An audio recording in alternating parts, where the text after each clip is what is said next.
disappointing finish. But anyways, I'm here to talk all about it, guys. So fire away. All right, before we look ahead, let's look back, Baldi. Yes. And what did you think of that ending? Not just the field goal, but that fourth quarter, too. It really felt like, man, the Broncos had this game in the bag, had an opportunity to close out the Colts multiple times, and then we know how just drastically it ended for them.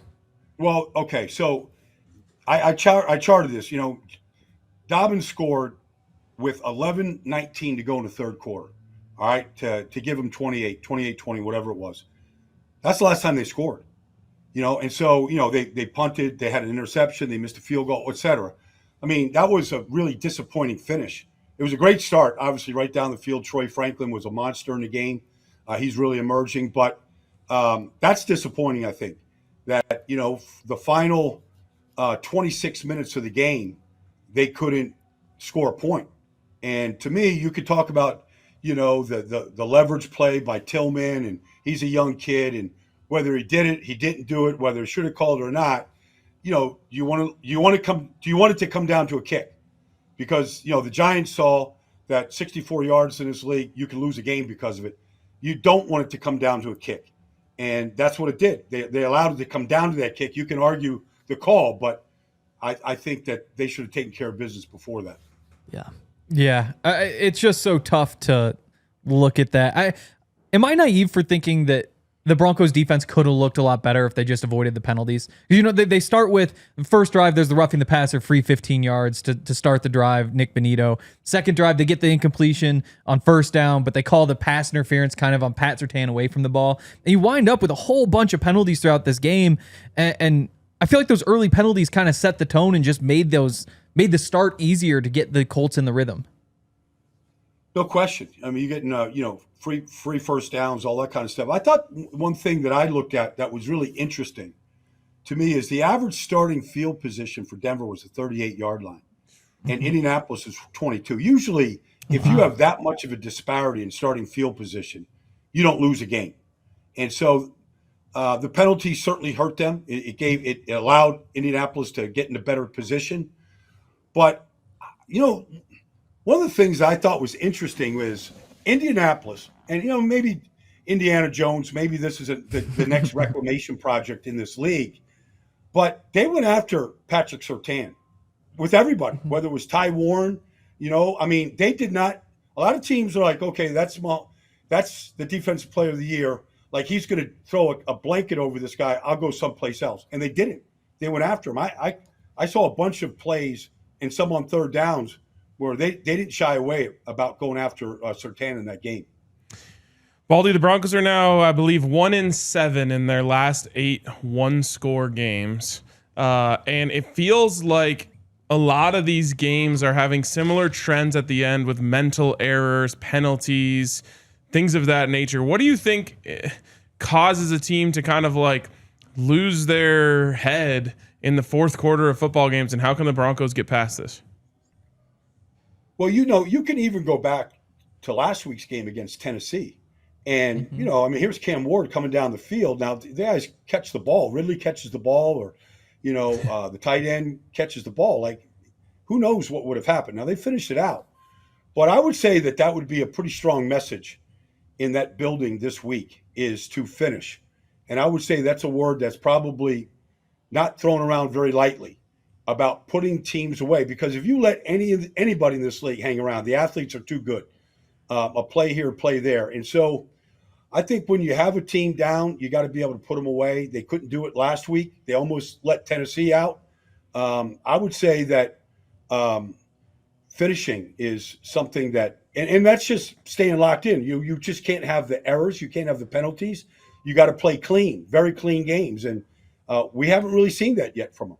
Yeah, no, Baldi, that's such a good point about finishing. A guy that the Broncos are really hope is going to start is Dre Greenlaw. He practiced at the end of last week. We still haven't seen him in a Broncos uniform on a field. But after watching the Broncos inside linebackers over the past few weeks and knowing what type of player Dre Greenlaw is, how much of a boost is he for the Broncos defense? Is it one that we're maybe overstating or understating?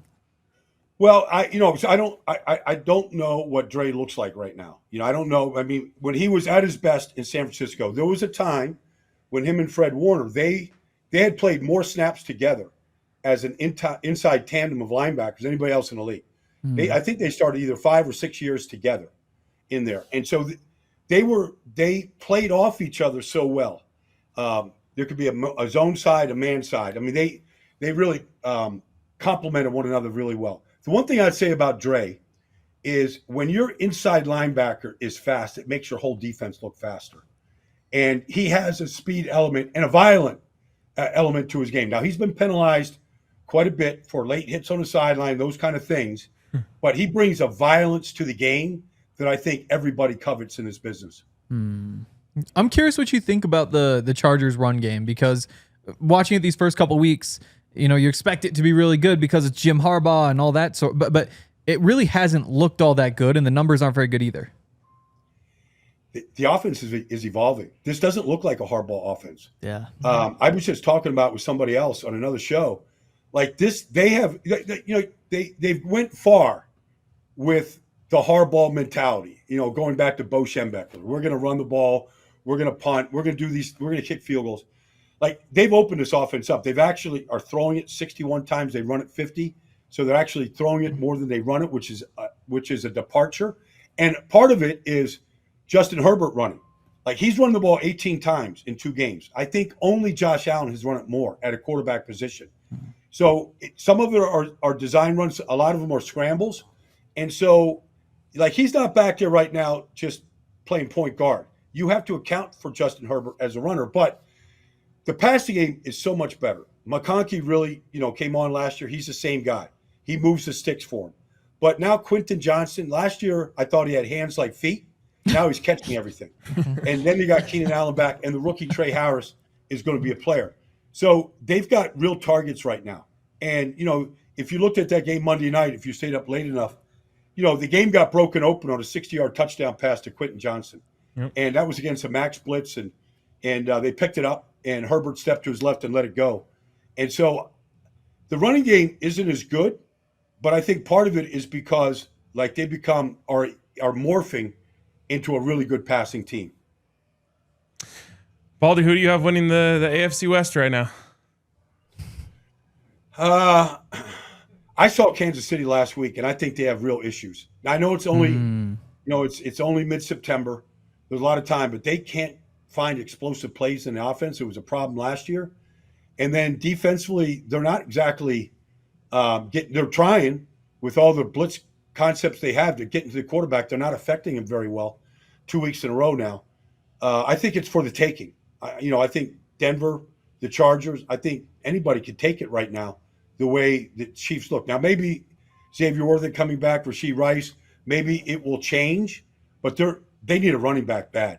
And maybe this rookie Smith from SMU can give them some juice, but their run game doesn't look good, and the lack of explosive plays doesn't look good. In 2 games now, they've had 11 runs with a too high safety look. This is next level stats here, guys.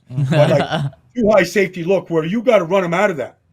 And they're averaging less than 4 yards a carry with those safeties back. Wow. Like normally you get both safeties back, it's 1st and 10. You expect a 6 or 7 yard gash, and they're not doing it right now. So they've got real problems that they got to overcome.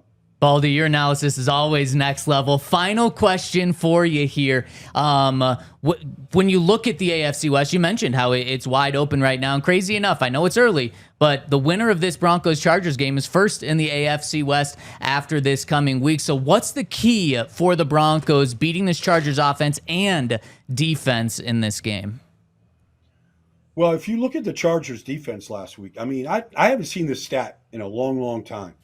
But Geno Smith dropped back 43 times. He had 19 incompletions. But they defended 15 passes, and they kept the Raiders out of the end zone. Like, the passing attack has to be pinpoint because they're in the passing lanes. They just are. Now, you're catching a break here this week, no Khalil Mack. Mm-hmm. So, their best pass rusher is off the field. Now, you don't rest easy because of that. There's other ways to get to the quarterback. But I feel like the passing game has to step up this week against this defense. I love it. Awesome insight, Baldi. We appreciate talking to you, and we look forward to talking to you next week, maybe about a first-place Broncos team in the AFC West. Maybe. All right, guys. I'll talk to you next week. Thanks, Yep, see ya. Baldi.